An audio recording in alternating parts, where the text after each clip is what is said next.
Friends, welcome to my channel Supriya home kitchen. আজ আমি আপনাদের কাছে নিয়ে এসেছি কচুর তরকারি, চিংড়ি মাছ দিয়ে কাঁচা ছোলা দিয়ে কচুর তরকারি। তো বন্ধুরা দেখুন, কচুটাকে আমি প্রথমে নুন ভালো করে ধুয়ে নিয়েছি। ধুয়ে নিয়ে একটু সামান্য নুন দিয়ে একটু জলটা ভাপিয়ে নিয়েছি। তো কড়াইতে তেল বসিয়ে দিয়েছি বন্ধুরা, দেখুন এই কড়াইটা বসিয়ে দিয়েছি। কড়াইতে একটু তেল দিলাম, সর্ষের তেলে করছি রান্নাটা। তো দেখুন তেলটা দিয়েছি, তেজপাতা, শুকনো লঙ্কা আর পাঁচফোড়ন দিয়ে দিলাম।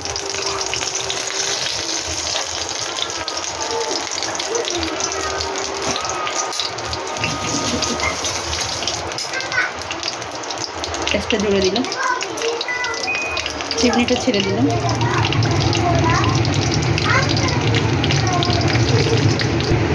তো পাঁচফোড়নটা হয়ে গেছে, গন্ধ বেরোচ্ছে, একটুখানি 1 চামচের মতো আদা বাটা দিয়ে দিলাম।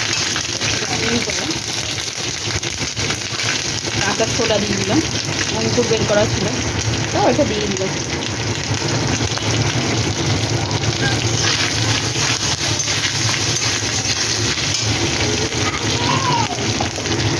কষিয়ে ফিরছি,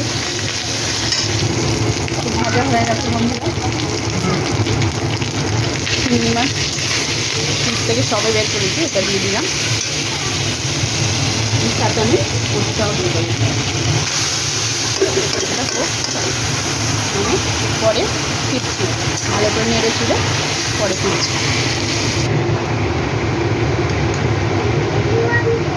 1 চামচের মতো হলুদ দিয়ে দিলাম।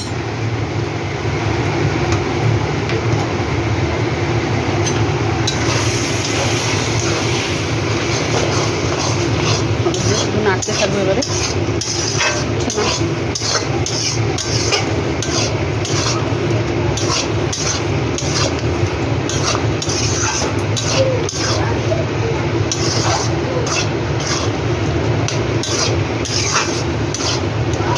পরে ফিরছি।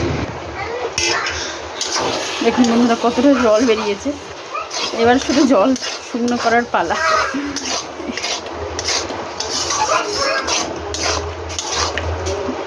কচুর যে কি সুন্দর একটা গন্ধ বেরিয়েছে, কি বলবো আপনাদের। তো যাই হোক, জলটা শুকনো করে ফিরছি। দেখুন বন্ধুরা, চিনি দিয়ে দিলাম একটু, দিয়ে এটাকে আবার নাড়াচাড়া করে আবারও জল শুকিয়ে ফিরছি আপনাদের কাছে। প্রচুর বন্ধুরা, প্রচুর সময় লাগে জানেন তো আপনারা। উনুনে হলে তবু একটু তাড়াতাড়ি হয়ে যায়, গ্যাসে তো আরোই সময় লাগে। তো কেটে কেটে রান্নাটা হচ্ছে। মশলা এই আপনাদের সামনে যা দিচ্ছে এই মশলাই রান্নাটা হবে। কচুতে তো বেশি মশলা লাগে না। তো যাই হোক, জল কমিয়ে ফিরছি। তো দেখুন বন্ধুরা, আরও আমার জলটা শুকাতে হবে। তো একটু জল শুকিয়ে পরে ফিরছি। দেখুন আর একটু জলটা শুকাতে হবে। এবার আমি গ্যাসটাকে জ্বলে দিয়ে জলটা শুকিয়ে নেব, পরে ফিরছি।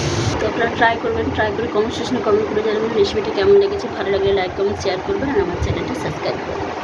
ভালো থাকবেন, সুস্থ থাকবেন। থ্যাংক ইউ ফর ওয়াচিং বন্ধুরা, বাই বাই।